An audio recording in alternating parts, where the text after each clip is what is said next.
7 tipuri de bărbați ce trebuie să fie evitați. Psihopatul. Tot răul lumii este în viața ta. Te scoate vinovată pentru tot ceea ce pățește. Tu ești sursa principală a greșelilor lui. Din cauza ta, el este nefericit. Nu uita, te rog, de câte ori ție îți merge prost, lui îi merge bine. Psihopatul se încarcă cu răul ce tu îl simți, generat 100% de el. Tipul 2. Manipulator.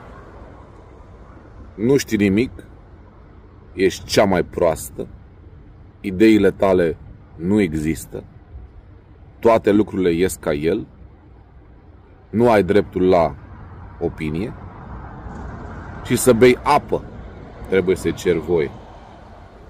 Nu ai prieteni, fiindcă ești dificilă și singuratică. Evident, este o minciună. Nu ai prieteni, fiindcă a avut grijă manipulatorul să nu ai. Fapt, nici familie nu mai ai, tot din cauza lui. Tipul mincinos.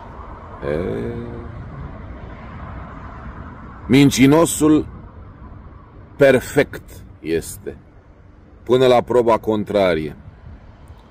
Și când îi arăți proba, sigur găsește ceva care să anuleze autenticitatea. Mincinosul își bazează existența pe credulitatea ta.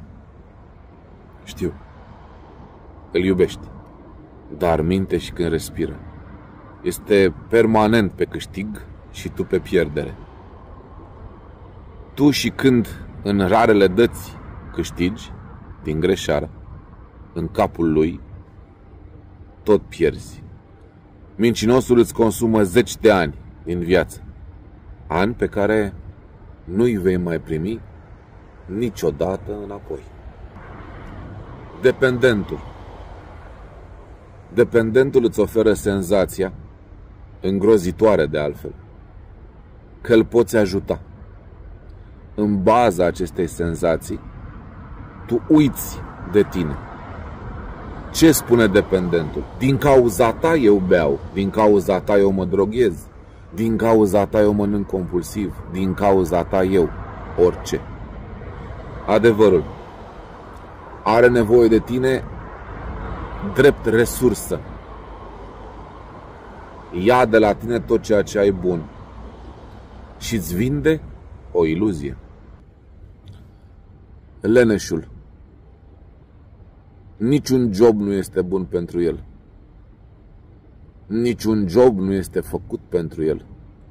El este mai presus de orice job din lumea asta. Da, nu are job, dar ție îți spune că o să aibă. Știi ce?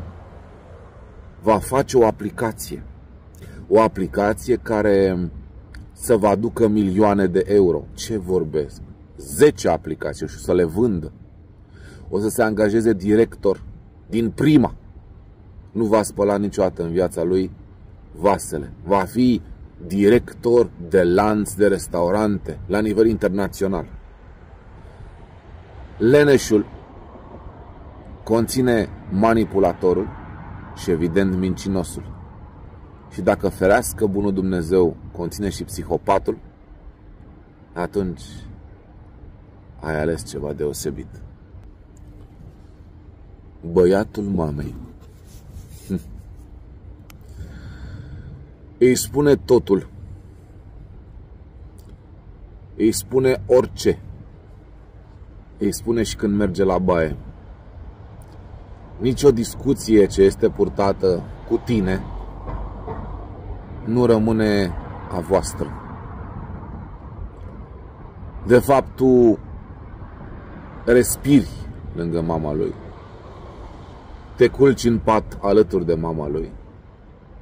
Mănânci alături de mama lui și faci baie cu maică-sa.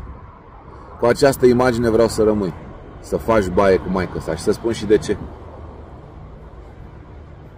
Tu de fapt te-ai măritat cu maică-sa, nu cu el. El este un tântălău. o portavoce. Găsește tu ce epitet vrei și pune-l lângă numele lui. Orice epitet vrei. Oricare. Nu va reuși niciodată să scape de obsesia care o are pentru mama lui. Te va minți că a făcut-o, dar în mod real, mama lui va fi singura femeie din viața lui vreodată. Și acum n-ai decât să mă înjuri. Fă-o și tu cu stil. Te salut cu drag, eu sunt Radu Leca. Și de 20 de ani repar și construiesc suflete și oameni.